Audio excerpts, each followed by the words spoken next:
Como vimos anteriormente, todos tenemos una necesidad de orar.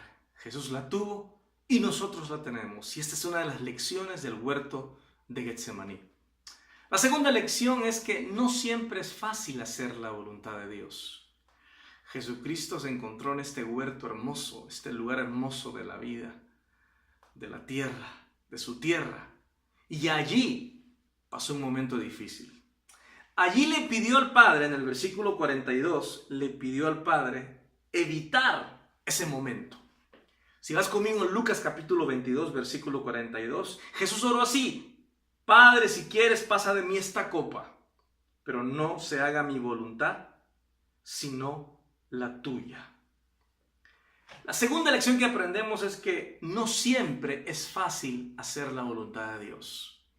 Como dije, hay momentos que nuestro jardín se convierte, nuestro lugar bello se convierte en un lugar tormentoso.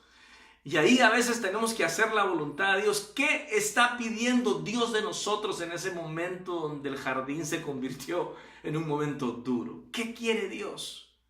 Y ahí fue donde Jesús le dijo: Señor, si es posible, pasa de mí esta copa. ¿Qué se estaba refiriendo Jesús en este momento? Bueno, fue un día antes que arresten a Jesús. Jesús tenía en su mente que iba a ser crucificado y que iba a morir por ti y por mí. Pero en ese momento de la cruz, todo el pecado del mundo iba a caer sobre él. Él nunca había conocido el pecado, siempre había obedecido al Padre.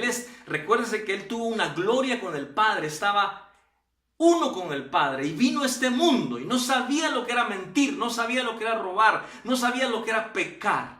Y en ese momento, durante la cruz que él iba a enfrentar y que él ya la estaba viendo venir, el pecado de toda la humanidad iba a caer sobre él y en ese momento él se iba a separar del Padre. Y eso es algo que él nunca había experimentado. Entonces él oró y le dijo: Dios, si tú puedes, pasa de mí este momento. Si hay otra manera de salvar al mundo, parafraseándolo, si hay otra manera de hacer esto, hazlo. Pero me gusta lo que dijo y nos queda un gran ejemplo. Pero no se haga mi voluntad, sino la tuya.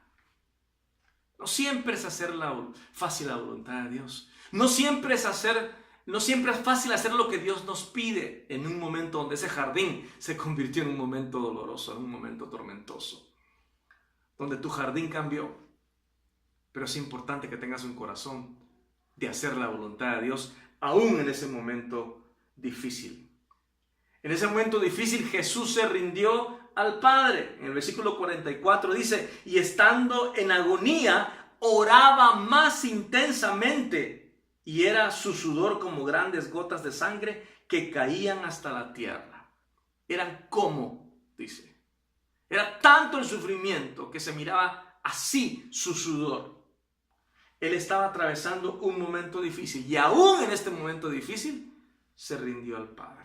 Estaba orando, estaba buscando a Dios. Sí, tú y yo pasamos momentos difíciles. La pregunta es: ¿estamos buscando a Dios?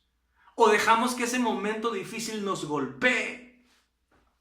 Si una cosa es caerse en un bache, en un hoyo, otra cosa es quedarse allí. Y Dios no quiere que te quedes allí. Dios quiere que tú ores, le clames y te tomes de su mano y Él es capaz de sacarte de ese hoyo. Y estando allí en ese momento difícil, Él le dice, le busca, le ora. Y algo muy interesante, dice que Él fue fortalecido por un ángel. Él fue fortalecido por un ángel. Dice en el versículo 43, Lucas 22, 43, dice: y se le apareció un ángel del cielo para fortalecerle. ¡Wow! Dios siempre te va a fortalecer. Cuando tú le oras, cuando tú le clamas, Él te va a fortalecer. Él va a utilizar personas, Él va a utilizar circunstancias, Él puede utilizar cualquier cosa para fortalecerte. En este caso utilizó un ángel. Su presencia va a ser importantísimo para que tú te restaures. Así que lo que aprendemos es que no siempre es fácil hacer la voluntad de Dios, pero cuando tú oras y le buscas y le dices en ese momento donde el Getsemaní, donde el huerto tuyo se convirtió en un momento difícil, le dices: Señor, quiero hacer tu voluntad Dios te fortalece. Y número 3, solo con Dios podemos enfrentar lo peor. Cuando yo pienso en todo lo que enfrentó Jesucristo, todo lo que Él estaba preveyendo, aparte de ese momento que les expliqué, donde todo el pecado de la raza humana iba a caer sobre Él para que Dios castigue el pecado en Jesucristo y pueda perdonarte a ti cuando tú vienes con arrepentimiento y con fe. Pero Jesús recibió, antes de la muerte de la cruz, golpe tras golpe. Primero lo traicionó un amigo que le dio un beso. Después, usted sabe la historia, otro amigo lo negó. Después fue burlado por los oficiales y la custodia romana. Se burlaban de él, lo abofeteaban, le escupían, le preguntaban si era el rey de los judíos, que se salve al mismo. Profetízanos, cuando le golpeaban. ¿Quién te golpeó? Ya van 3. Traicionado por un amigo, Judas. Negado por otro amigo. Burlado por la custodia.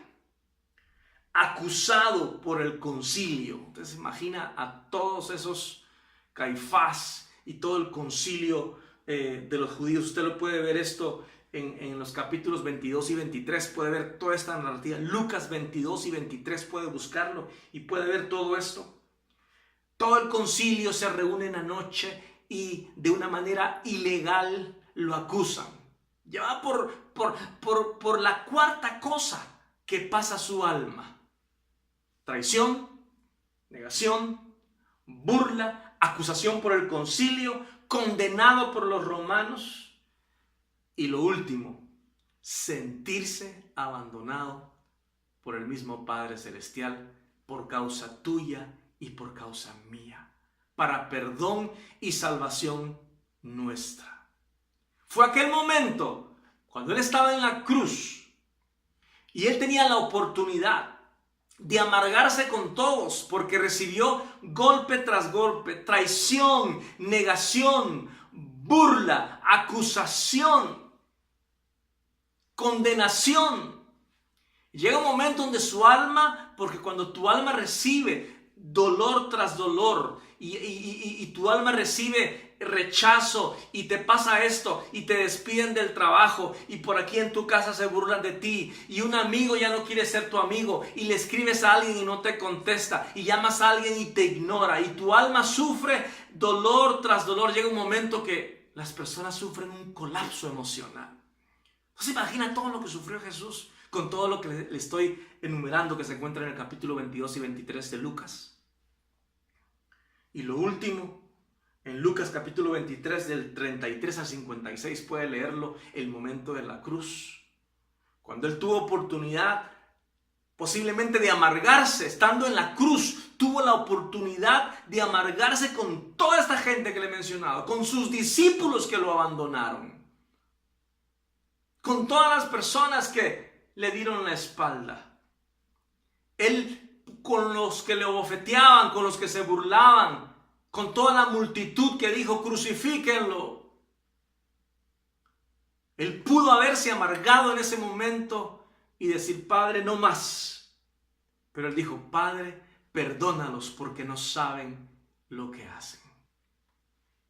Y lo último, como dije, sentirse abandonado por el Padre cuando dijo, Dios mío, ¿por qué me has desamparado? Amigo, amiga, hermano, hermana, hay momentos que nuestro jardín se vuelve un Getsemaní. Hay momentos que ese lugar precioso se vuelve un lugar doloroso. Pero ahí tenemos que aprender lecciones. Número 1, tenemos que orar. Tenemos que orar. Número 2, tenemos que aprender que no siempre todo es fácil. Y número 3, tenemos que recordar que las cosas más duras de la vida las podemos pasar solo con Dios. Y así la pasó Jesús cuando en este huerto se entregó al Padre y le dijo, no se haga mi voluntad, sino la tuya. A lo mejor estás pasando un huerto, un jardín que se convirtió en un lugar tormentoso, en un momento difícil. Una relación que se convirtió en algo doloroso. Un trabajo que se convirtió en una carga. Un momento bello que se convirtió en una desgracia. Pero Dios está contigo. Y lo que necesitas es decirle, Señor, no se haga mi voluntad, sino la tuya. Encomiéndate en las manos de Dios. Haz su voluntad cuando Dios te la muestre. Que solo en su voluntad tu vida estará segura. Vamos a orar.